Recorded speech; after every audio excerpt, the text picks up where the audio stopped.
Well, part two again, huh? Yeah, I suppose it's gonna be that one. According to my failing eyesight, it's about 11:58, 11:59 p.m. It's still September 23rd, 2021, starting from Thursday into Friday in the next few seconds. Who knows?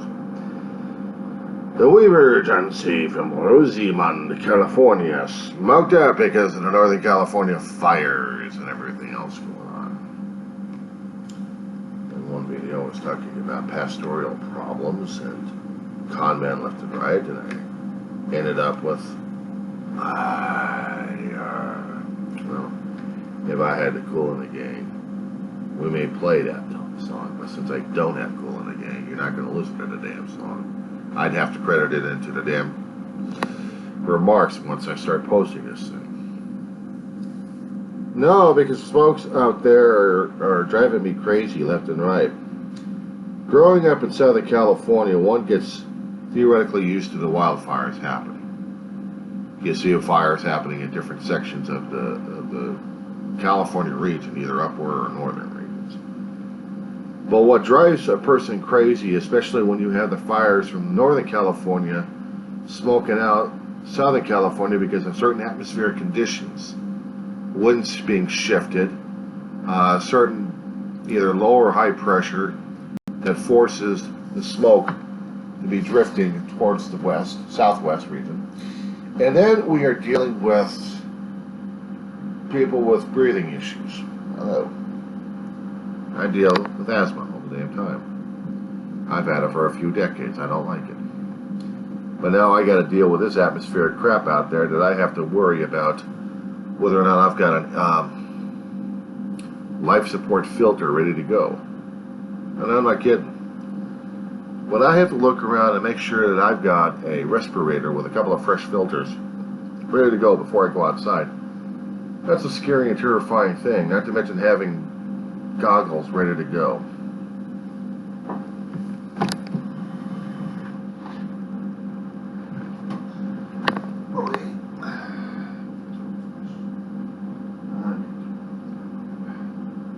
But we must make demonstration purposes. Yes. Yes. Truths will out. Somebody knowing. Okay, there we go. Yeah. Yeah, already block of grease I am. Okay. Not your typical standard goggles, but they still work anyway. They're able to fit over glasses. Some of the cheaper stuff usually has holes right in the portions of them where there's vent holes. And these usually help out, especially when there's too much sweat, too much perspiration going on, and you need to see. Other than that, if you put these damn things on without air holes on here, you're going to be screwed. Now the thing of it is, I need these things. No, I normally don't wear them like that, but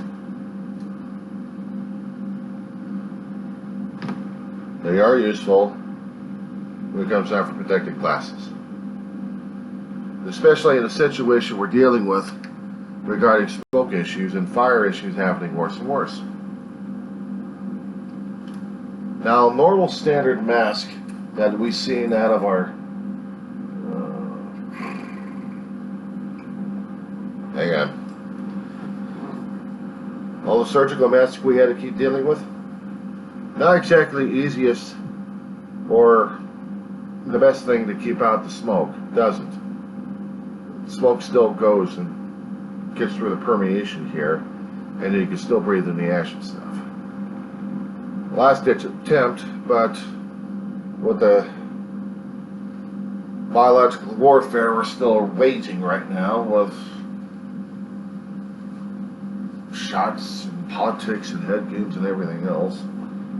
Sometimes I have to have a dose of reality that scares the living crap out of me and tells me what reality is and what isn't. Something closer to an N95, but almost. Actually, it is an N95. For a couple of them anyway. These damn things are supposed to be keeping out the damn bugs. But almost keeping out the ashfall. Not very well, though. If this was totally on the face, they could try. But then again, you got the asphalt coming through here somewhere. But they do work. Just probably as a sneeze guard anyway. No, the other one I would get is one with filters. Dual action, fumes, and asphalt. Because this stuff will keep it away for a time. I may smell a little bit of it, but not much. But because I won't smell the damn thing going in, I won't get the ashes coming into the lungs. Only $30 for these little things. And the filters, well, they cost a pretty penny too, but well worth it. Suck on your face.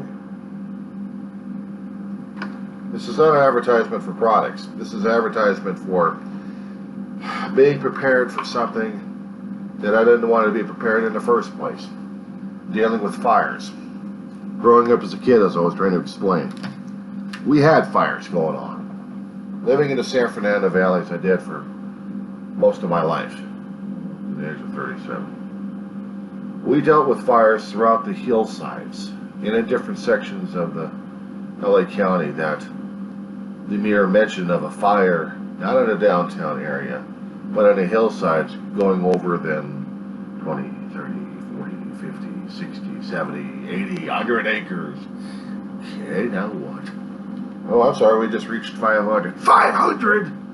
Now it's 1,000 acres. Oh my God! You can actually see the fire coming over the hillsides. Growing up as a kid, I saw it all the damn time. Each time there was spring, summer, fall coming up, we'd see the fire season. We see the fire season happening in the Malibu Hills. We saw it in the Simi Valley Hills. We saw it in Border Ranch area. We saw it in Santa Clarita, Valencia area. Newell burning up left and right. Not to mention the Angeles National Forest. Certain aspects of it that would cover section here, section there, all the way over to the Hunga, little in Hollywood Hills, Sepulveda Pass, Malibu Hills,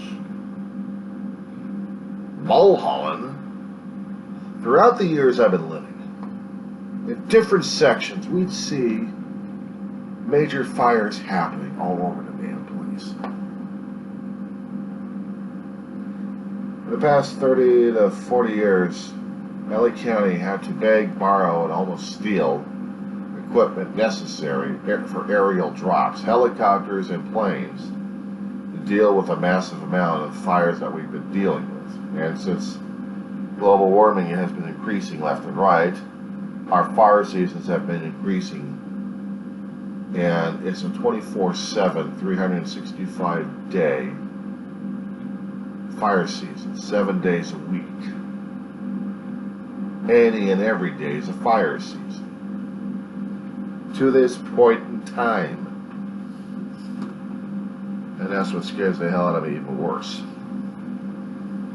Growing up as a kid, I've seen the fires all around, different spots, sometimes jumping lines, and I see a line. I'm looking at this thing and I'm thinking we're dead. I could be right in the middle of the San Fernando Valley. I could have about 10, 15 miles of housing from me to the fire lines. Doesn't matter. The valley gets smoked out. I have to stay inside and watch the television. From a young kid to an adult, watching this damn shit. And sometimes outside, I'm watching this damn stuff.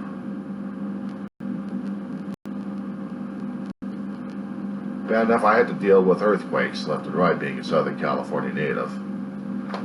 It's something you have to go into and grow into, right? Fires I thought were even worse. It became a joke in our California lexicon. We had 4 seasons happening during that time. Fires, floods, because after you had the fires and you had the floods because you had the heavy duty rain. Smugglers, riots. Oh yeah, they had riots every once in a while. Earthquakes. think that was it. The fire floods I remember mostly. And the riots they would add into it every once in a great while. And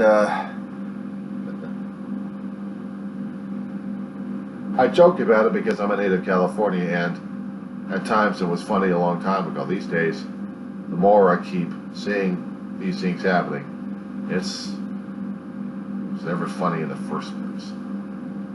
I don't get ashamed about it, I get pissed off about it, and then I start laughing about it in the first place. Just say, screw it. It's happening. We get the quakes every so often. Not like an everyday appearance, but they happen when they happen. The riots would happen by human interactions. If they got pissed off enough for some circumstance, they'll start tearing apart portions of the Southland. But the fires, either nature caused or mostly by stupidity. Us humans. Camper, homeless, somebody flicks a cigarette, somebody does something to cause a spark and don't even stop the damn shit. Or just was long smoldering, we didn't even realize it. But by the time it is realized, we've already got the smoke going and we've already got a portion of it being burning left and right. Have a car or a truck going along the freeway right next to brush area. Somehow metal got scraped against the ground. The spark would go right into the brush. If the season was hot and dry enough, fuel for the fire, fuel for the terror, fuel for it all. Especially if the area itself hadn't had enough moisture for a decade or two and showed it. Not a year or two, but a decade. Just to make sure it's properly dry. And then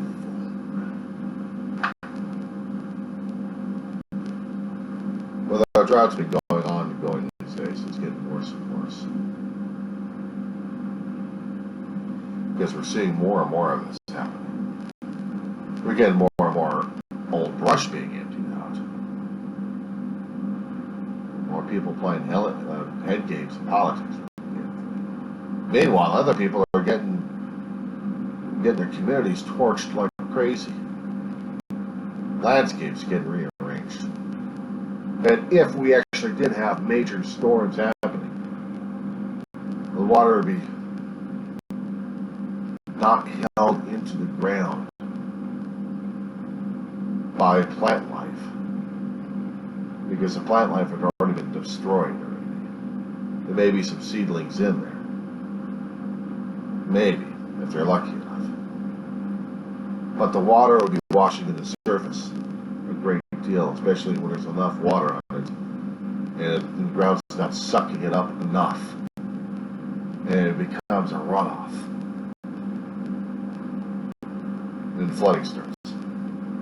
It all hell breaks loose. We get the flash reports on our phones and the other devices saying that we get flash floods coming.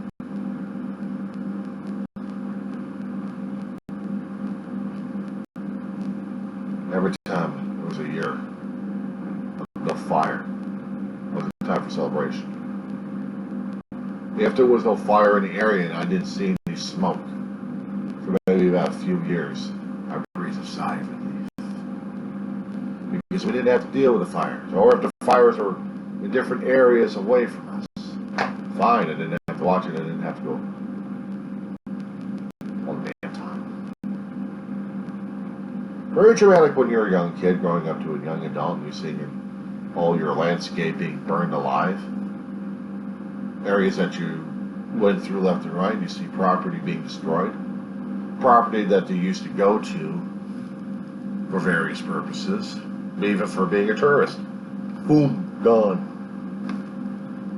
There had been campgrounds up in the Angeles National Forest where churches would use them. Boy Scouts and Girl Scouts would use them. And these places would be memorable to a youth. I know I had been to one. And it was situated on a canyon floor. It was situated on a canyon face. And across the canyon was a Boy Scout. Boy Scout camp. I was at a YMCA camp being administered through the Tahunga region. And somehow, this camp got burned out decades after I'd been there. I remember most of the layout of the place. I just could never find the records or pictures of it ever again. And it kind of hurts that places like that I used to know are gone. Because I'd like to revisit it over again. But fire has a way of taking things away from you, including favorite portions that you've seen or lived in, vacationed in, even ran through. By the time you go through the area one more time, it's all ashes. The horrors about fire. It's one thing when you see fires in downtown cities, historic buildings, or maybe not so historic buildings, torched. Even famous places that you've been to get torched and burned out, either by human error or by other means. They didn't bother me as much as the ones out in the forest areas, or actually in the wildlife wilderness. Because seeing the fire surrounding a valley that I lived in right in the middle of it, I always felt like a trapped animal in a cage here, looking at it with wide eyes. You gonna get us, Mama? No, John, we're safe. You gonna get us safe? No, we're fine. How the hell you know? You got fire over there, you got fire over there, you got fire over there. John, we're in the middle of the valley. We're fine. How do you know we're not safe? We're safe. We're safe. How do you know? I drove my family crazy when we were watching this stuff on the news. We'd see about 5-6 stations covering the same damn fire in different aspects. Well, the fire just started right over here on the street over here. Look at what it's doing to that building over here. Oh my God, it's having a field day on that one. And all you can do is watch it and jealous. I know that place. I used to eat there. I used to shop there. I used to go to school. I used to. No longer. I used to live in that home. Wait a second.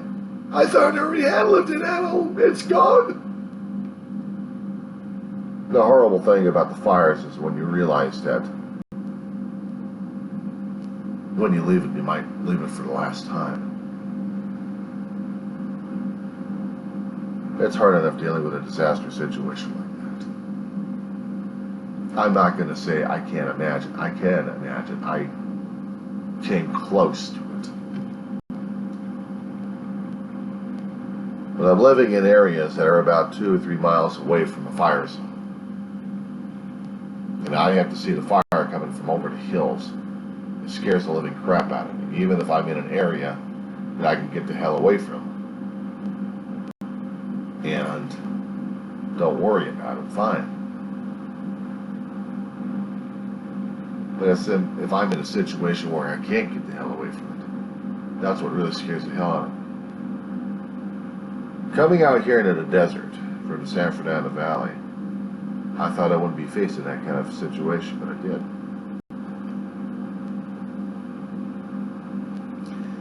The thing I was telling you about the 2 to 3 mile situation, I was working in retail. About 2 or 3 miles away from the place, I could see the fire. I could see the smoke. I could see it crawling right over the damn hillsides.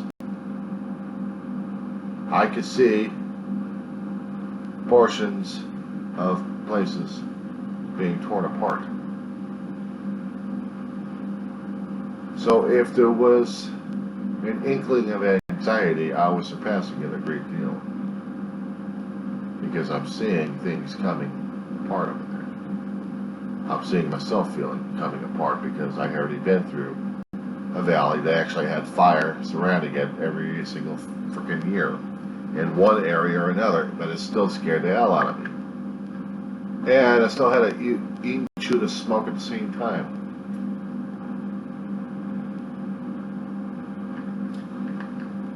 And the ash falls came, growing up and living in the San Fernando Valley. It covered everything. We were always declared a smog alert 3. We were always declared unhealthful air for everybody. Third stage smog alert. In those places, in those times, you had to stay indoors. Hardly anybody ever paid attention to the damn thing. In the first place, kids still played out there. So our parents heard screaming and yelling at the kids to get back inside. But Ma kept me inside because she knew what kind of a health hazard I had. I was born of a hard ticker. I had to have plumbing issues at the age of 4 years old, yeah. All the heart surgery fixed the damn plumbing. But still left me vulnerable to anything and everything out there, including ashfall. So I had to stay indoors and watch all this damn stuff. Even seeing the car get buried alive with a lot of ashfall. So every time there's been a fire around here, and I'm not talking about just a barbecue or a wood smell. I mean, some of those have to be trigger enough, but when I'm seeing fire and I'm seeing heavy duty smoke in an area, automatically I'm panicking. The fires that we've been having in Northern California, you know, I didn't expect the ashfall, at least I didn't expect much of it, to hit us in the Southland here, but it did. Early this morning, or actually last night, they were saying that the ashes had already hit our area. And I woke up and didn't realize that the day before, the moon was red, the sun was red, something was going on. It didn't occur to me that the fires, smoke from the fires were coming through the Southland. Smelled a little bit, but didn't mean anything. Until yesterday morning, when I was smelling more and more of it, I'm like, oh Lord. So I had to take it easy and close things off left and right. Still got things closed off left and right. And a few hours ago, I really didn't want to cook or take out. But while I'm waiting out there and I'm wearing that cheap ass mask out there, I'm smelling it. Bad. And yeah, I felt the lack of oxygen. When you start feeling lightheaded and disoriented, hypoxia. I had to get back inside, wait for the pizza, close the door real fast, kick the AC on, blow the stuff out somehow. Just so I can breathe. I wasn't kidding when I was posting online that I was going to be wearing this from time to time. Replaceable filters, supposed to be used for, concerning about the damn COVID nightmare situation, but no. Originally, these damn things were supposed to be for smoke. Now I'm not talking about someone's heavy-duty chain smoking crap that's going over here. I'm talking about forest fire smoke. Not because they're quote-unquote cool looking, because I needed something that was going to be protecting me left and right. I needed something that I needed something to breathe. And yeah, it scares me. It scares me that if the air is really getting that bad out there, I have to start wearing this kind of crap. And I'm not looking forward to it. Hoping that maybe this stuff is going to be saving my life and my ass one way or another. I never thought I've been wearing these damn things. I mean, I'd seen other reporters wear these things in the little cheap-ass masks because they get almost close to the fire. And they start yelling and screaming at each other, get back inside the car because the damn thing's almost about to burn off their face. But they get these things and they can stand it out there for a short time. I get this out there and I feel like I'm a damn idiot. Because I'm the only schmuck around here wearing these damn things out there. Everyone else is like, "Oh, it's just Josh Flores, nothing much." As I was warned a long time ago by different doctors, when the ash hits the lungs are so full of moisture at this point over here, it turns the ash into a cement basis, that it becomes even harder and harder for a person to breathe. It's a lifetime thing. You can't get rid of it unless you have a surgery. I don't know how to treat the damn thing. All I know is if the actual happens to hit my lungs, I'm going to have worse breathing issues than anything else. That not enough inhalers are going to be able to knock the damn thing out for me to inhale properly. I'm going to be on 24/7 oxygen at that point. I have to take care of my lungs. Even if it means I have to make a fool and idiot of myself wearing this damn thing on a constant basis outside and using up a hell of a lot of these damn filters. I have to take care of my own damn self, my own damn life at this point over here. My brother, when he was alive, he'd smoke like crazy. But he never did develop cancer. But he did develop breathing issues. COPD. He did develop a little touch of bronchitis. He'd get some antibiotics for the damn thing, knock out the problem with it.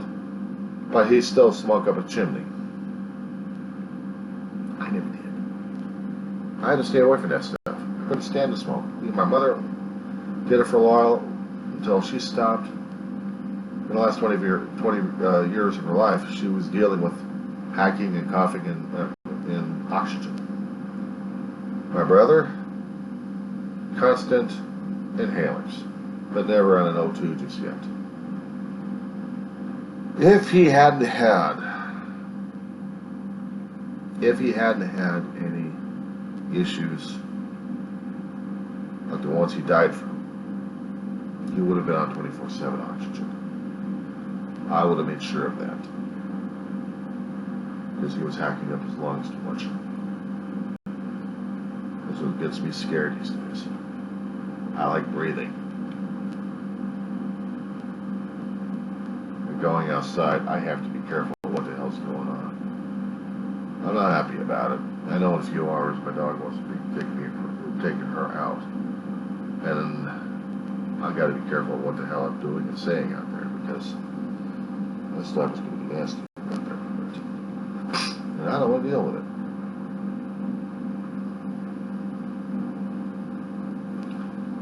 It causes me too much problems with my lung, but also gives me too many flashbacks of what the hell I've been through. It leaves me with an anxiety state that I don't like to deal with. But there's no medications to deal with except just to deal with this shit. I had walked through it. I hadn't been through an actual firestorm. But I had seen too much of it, not on television, but in real life, surrounding a valley.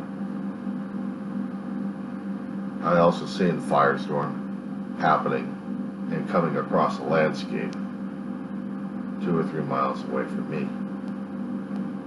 While I'm an adult, watching this stuff, still having the damn flashbacks. So when I kept saying about the fire reports on the news, I kind of got my ears more and more in tune about it, but I didn't realize that the damn smoke was hitting us left and right. They say eventually about a couple of more days it'll be off. I can put these things in retirement. Nah. Nope. I'm just going to keep them on a ready state, put them on a counter, ready to go, along with a couple of other goggles just in case. Yes, in this day and age that we've got right now with the climate changes we happening, with the environment that we have outside in the desert region, that would give us issues regarding fires. We've got scrub brush all over the damn place. And that's what scares the hell out of me. During July 4th, and doing New Year's, when people are celebrating with fireworks, I got terrified enough where I'm making calls left and right to the fire department about people launching fireworks. Even if they're about across the street, it didn't matter. They're going to cause a fire over here, I'm freaking out. I'm a troublemaker over here where I live.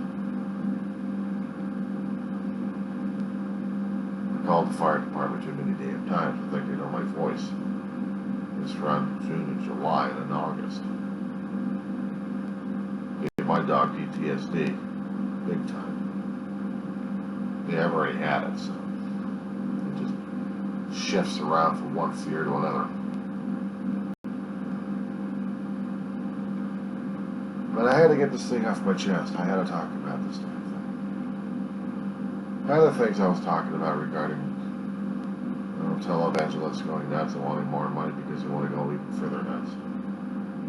No, about the fire situation, that was just, the smoke was bringing up too many damn memories. It was bringing up too much crap going on inside of here. And when I started having breathing issues, I don't have any, well, I have commercial shit for the inhalers, but that's not going to help me much for the damn breathing on a constant basis. It just makes me more and more susceptible to it. That's why I have to have the heavy-duty gear. It gets even worse is when I started looking for more and more money to get the bigger headset with bigger masks over here, and I can actually look around without putting damn goggles on and this damn shit. It scares the fuck out of me. But this is what's happening.